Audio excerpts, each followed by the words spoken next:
gentlemen, introducing the pound-for-pound best radio show around the world, it's Leave It in the Ring. But the real fight fans, I'm talking about if you're tuning in and listening to Leave It in the Ring right now, you're a real fight fan, okay? Because this is what hardcore fight fans do. We all want to talk about boxing consistently. It's a 24-hour thing. It's not a sport to us. It's a lifestyle.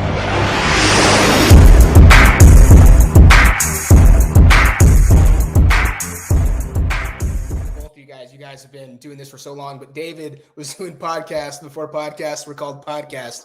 And shout out to you, man, for doing this from the beginning. But I appreciate it. Thank you, guys. What's going on? Dave and I did a show together, and we did a prediction on Joyce versus Zhang. And as you guys all know, we both picked Joyce to win that fight. So now that Terry's here, it's time for Dave and I to eat some crow. So here we go.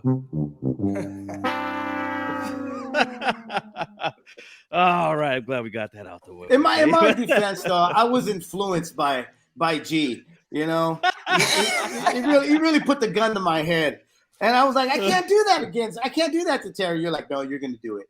You're gonna do it. And I was like, all right, screw it. Well, it was you guys and everybody else. The only people who knew that we were gonna win was like us and our team. Our trainer, Sean George. I don't know how deep into the details you want to get into, but our contract with Matchroom was up, and the only way we were going to stay is if they could give us Joshua or White.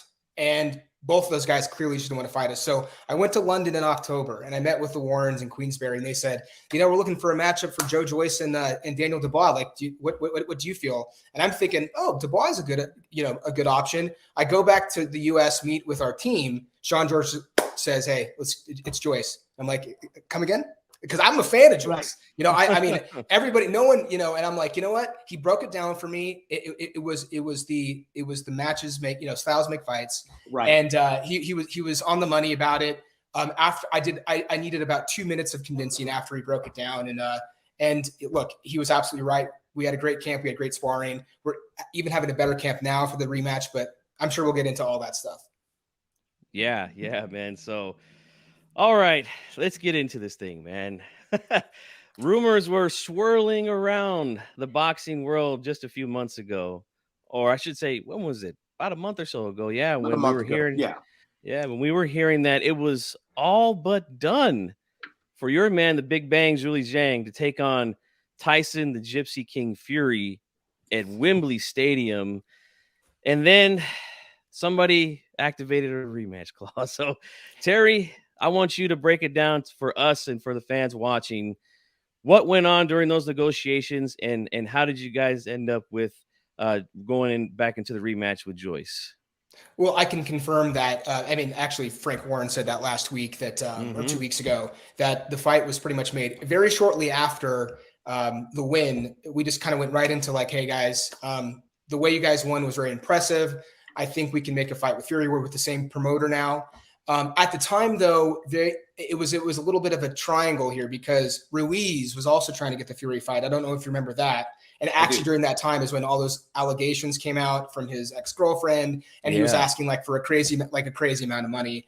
And so it worked out that kind of in principle, we had an operative date in July. It would be very soon here, and we were in, and Tyson's side was in. The rematch, we didn't anticipate Joyce and his team activating the rematch clause, but they did. They had the right to. When we negotiated the fight previous to the fight, our last fight with Joyce, we gave him the option of doing the rematch if he wanted it, but not necessarily next. Because again, we thought the fight played out how we thought it was going to play out. And we thought, hey, we want to give some room for us to get a big fight. And we want to give some room to him that if he lost, he can get right back in the mix with maybe like an easier win, but a credible win. And again, I'm a Joyce fan, still am. And I think there's some massive fights out for him that he will win, like Joshua. But he activated the rematch clause. We didn't know if he wanted to step aside. We talked about some ideas to maybe make that happen. Those were quickly kind of squashed. And here we are. And it's on September 23rd. Let me ask you this, because the celebration immediately after that phenomenal win that you guys had over Joyce, after the celebration and everything settles down, did you guys get the sense they wanted to reactivate that? I mean, was there any any back talk about it? Because you guys went into the Fury thing. I'm assuming that that was a major surprise that you're so close to get this fight a done deal, and these guys throw a wrench at it. Well, yeah, that's a great point and question. I mean, I think Joyce's team, look, Adam and all those guys are great people. I mean, we're collaborating. We're trying to build a good fight for boxing fans. I will say, take a little sidetrack with Joyce and Zhang. You have two guys who want to give the fans what they want. Like these are the types of fighters we want to fight. We want these guys to be names in boxing because they're fan friendly, not just in the ring, but also out of the ring. And they make getting fights done very easy. I think after the win, I think Joyce and his team were in absolute shock. Right. I think with how the fight played out, because most people, I think sophisticated boxing fans saw it was the styles make fights, the style matchup that was bad for Joyce. Some people, the really hardcore British Joyce fans, are kind of acting like it was some sort of fluke. It wasn't a fluke. And look, we just beat the guy up. And I think they were in a state of shock. And it was after several weeks of like these rumors swirling on social media about the Fury fight, he comes in saying a rematch activated. I want to get my, title back. And it's kind of like, well, is he serious? And we try to flesh that out. And listen, we had to agree to the rematch clause to get the fight in the first place. My guy wanted it bad, so we had to agree to that. It's Joyce's right to ask for this. And, here we are. I didn't think there'd be much interest in this fight, but I what I'm getting the sense of is all my friends in the UK are buzzing about this because some people do think it was a fluke. Some people would think you're going to see a much better Joyce. He looked really lean. Like when we got to London and we were doing all the press stuff, I was like, damn, dude, that guy looks like skinnier than I know the camera adds 10 pounds, but how many cameras have been on him during his fight? But I was like, man, he looked lean. And there was a couple other things I'm not going to share with the public, but we saw during fight camp, it's like, yeah, we just got more and more confident every day that we were there. And look, I think we might see, I don't know how much Joyce can change in a matter of like 4 or 5 months. Like that's my question. You can't turn into Willie Pep or Pernell Whitaker in 4 or 5 months. He's got the same trainer. He's back in Vegas. I think he's going to be a lot stronger and bigger, but look, he's not going to be a defensive fighter. He's going to be there. He might move to his left more. We know what he's going to try to do, and we will adjust to that. But still, my guy, there was a lot of stuff everybody talks about that straight left hand. There was a lot of other stuff he did in that fight that we're going to see more of that contributed to the win. So I actually think we might see even a sooner knockout based on how things are going on our end, but we'll see. That's what a lot of folks have been telling me. I've been talking to a lot of different other people, boxing heads, even some journalists I know that I still have in contact with, and they're saying the same thing. I think that Zhang may knock him out a little earlier because it's just a kind of a rush here. You were talking about this backstage before we got live here about, being a manager, you try to manager / promoter, you always try to get the best and most amount of what you can for your fighter.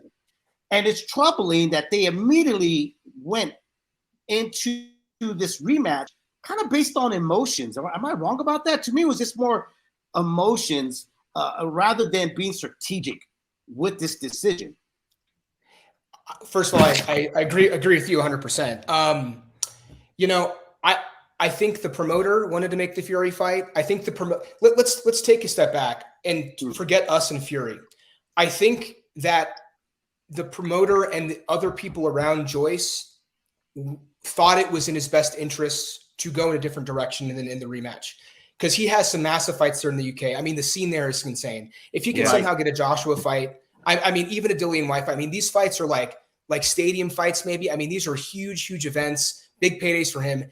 And then to go into this and risk really devaluing yourself, I think that the promoter, I think that the Warrens wanted, this is, they haven't said this to me. I don't want to put words in anybody's mouth, but I think that they wanted him to go in a different direction. He had the contractual right, so everybody's going to honor that.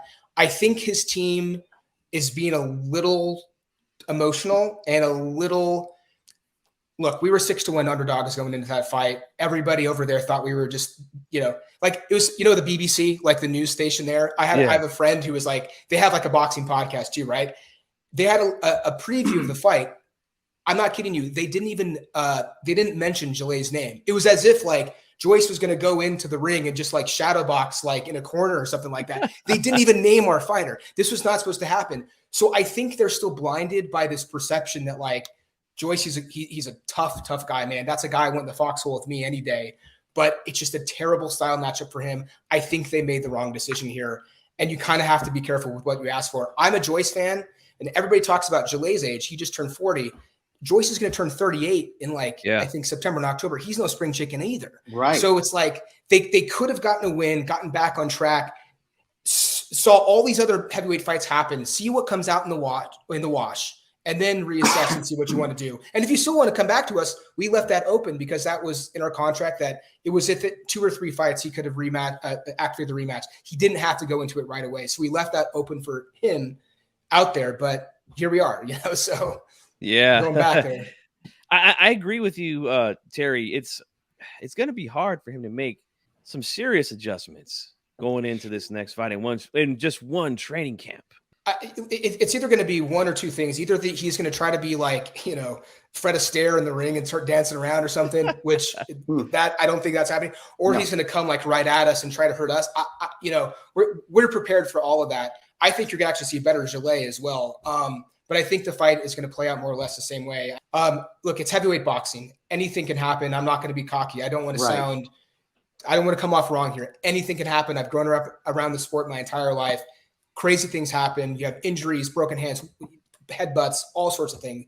Our biggest concern, though, is the officials. We did have the cards way too close, and the English judge in our last fight had us down by a round, which is sort of insane to me. This is a problem in boxing. It's nothing new, but when it happens to you, man, it was funny because Thomas Triber was the announcer, and he was in the ring, and we're jumping up and down, in the ring after the fight when the fight was stopped. And he pulls me aside, and he is the only one that can see this. And he said, a judge had you down. It took me months just to get the cards back. I got them yesterday. It was the English judge. I forget his name off the top of my head, but he had us down around. And I mean, if you look at the fight, if you watch the fight again, Joyce started throwing punches at a certain point, but they were landing on Joy's gloves. He's a very good defensive fighter. He doesn't get credit for that. I just don't see this fight playing out really any differently, to be honest.